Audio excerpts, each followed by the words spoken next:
Bonjour à toutes et à tous, j'espère que vous allez bien.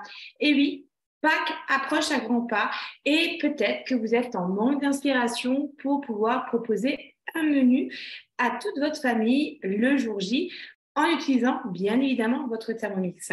Je vous propose de mettre les petits plats dans les grands et on va réaliser ce week-end un gigot d'agneau à l'oriental accompagné de ses petits légumes et de sa polenta au cumin.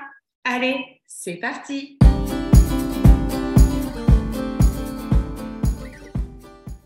Nous allons commencer par la réalisation de la polenta.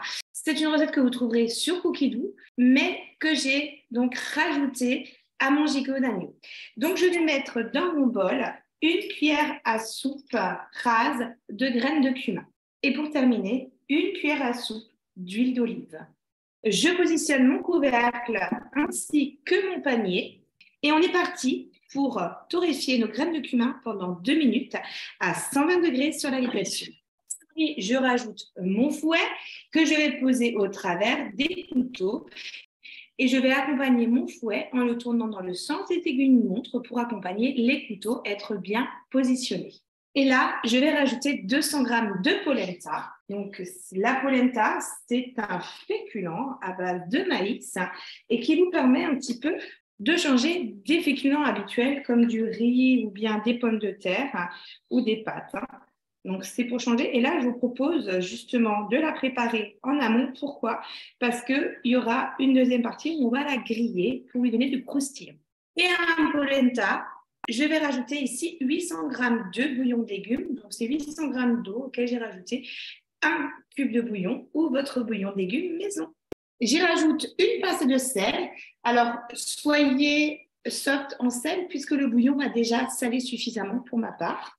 Et quelques tours de moulin à poivron.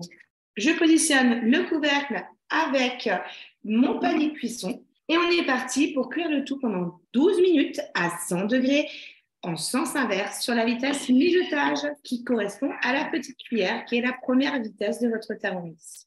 Ma polenta est prête, je vais la transvaser dans un moule rectangulaire que j'aurai préalablement huilé. Même si votre moule est plus grand, ce n'est pas grave. L'objectif, c'est de la lisser. Voilà, ma polenta, je vais la laisser refroidir pendant 1 heure pour que je puisse après couper les tranches que je vais griller. Alors, au niveau polenta, aujourd'hui, je vous la propose au cumin. Bien sûr, vous pourrez rajouter du parmesan, par exemple. C'est celle qu'on fait le plus souvent.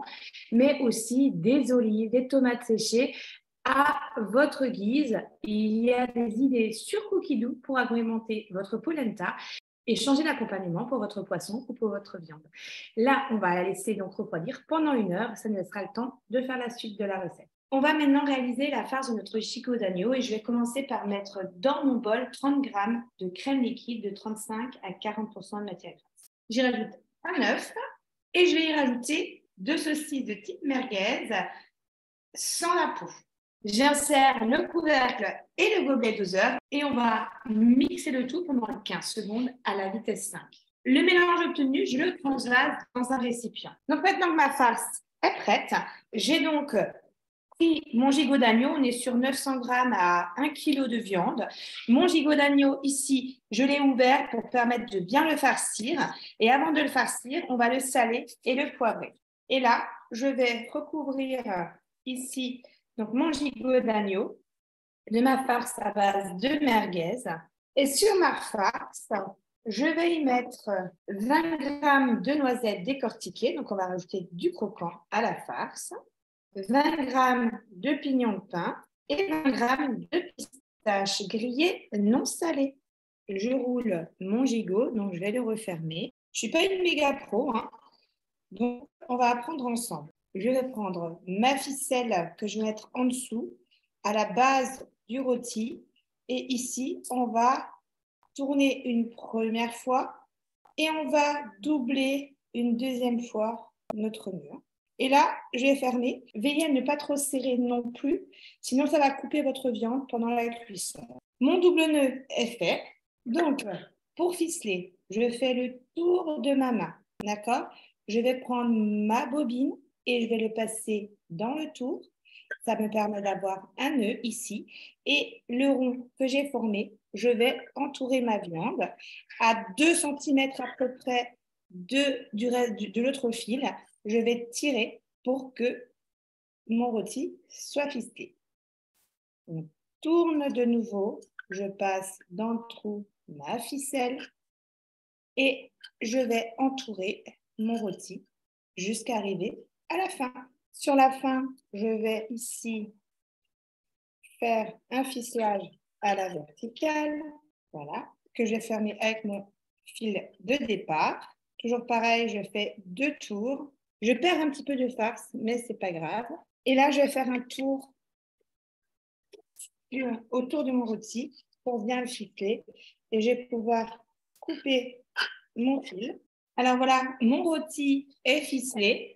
Alors, pour une première, je trouve que c'est pas mal. Ça pourrait être mieux, je dois avouer. Et je dois reconnaître aussi que j'ai mis un peu beaucoup de farce. Ça, c'est quand on veut être généreuse. Du coup, je vais également saler et poivrer l'extérieur de mon gigot.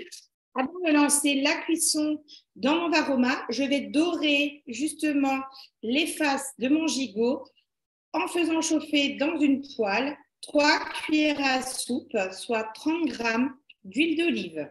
Une fois que mon huile est bien chaude, donc là, je vais dorer, donc à feu vif, chaque face de mon gigot pour 4 minutes par face. Ma viande est bien dorée sur tous les côtés.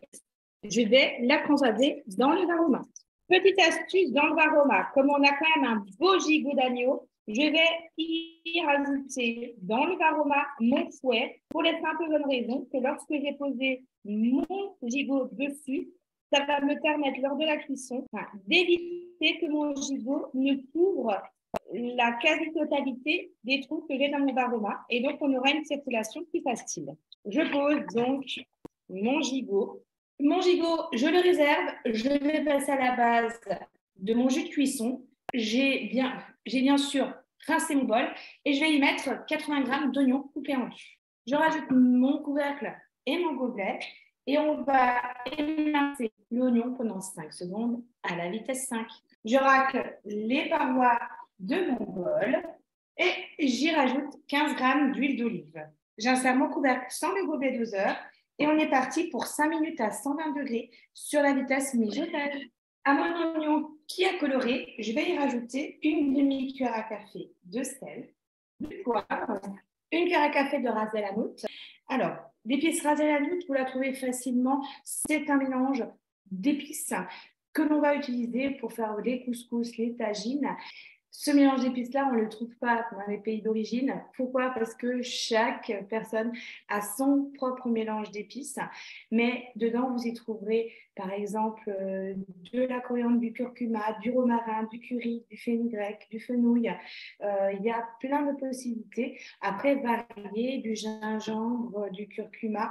À vous de prendre les épices que vous souhaitez. Et là, donc, on va partir sur une cuillère à café. Donc de ras el hanout, qui signifie à la tête de l'épicier. Et j'y rajoute 500 g d'eau. J'insère le couvercle sans le gobelet. Et là, on va mettre notre varoma dans lequel est notre gigot. On le recouvre. Et là, on va partir pour 20 minutes en température varoma sur la vitesse 1. Au bout de 20 minutes, je vais rajouter des petits légumes autour de mon gigot d'agneau. Alors, à savoir que dans la recette, vous avez 600 g de pommes de terre, 200 g de céleri branche et 300 g de carottes que j'ai coupées en rondelles. Alors, pour ma part, comme on a une polenta au cumin, le féculent y est. Donc, j'ai rajouté quelques poivrons, des petits poivrons coupés en lamelles, donc pour compenser les pommes de terre. Donc, on est ici sur à peu près 300 g de poivrons, 300 g de carottes en rondelles, poivrons émincés, et donc notre céleri blanche, donc 200 g que j'ai coupé en tronçons. Et on est parti ici pour cuire le tout pendant 30 minutes en température varoma sur la vitesse 1. 15 minutes avant la fin de ma cuisson de ma viande, je vais couper des frites de polenta et avec un peu d'huile d'olive, je vais les faire revenir à la poêle des deux côtés et je vais les réserver au chaud. La cuisson de mes légumes et de ma viande est prête. Je vais valider ma sauce. Le temps de tout mettre sur assiette. Dans mon bol, je rajoute une cuillère à café de maïzena et on est parti pour lancer le tout sans le gobelet pendant 5 minutes à 100 degrés sur la vitesse 2. Et pour terminer, je rajoute à ma sauce 30 g de beurre et de demi-sel. Et on mélange le tout pendant 30 secondes en démarrant sur la vitesse 6 et on va monter progressivement jusqu'à 10.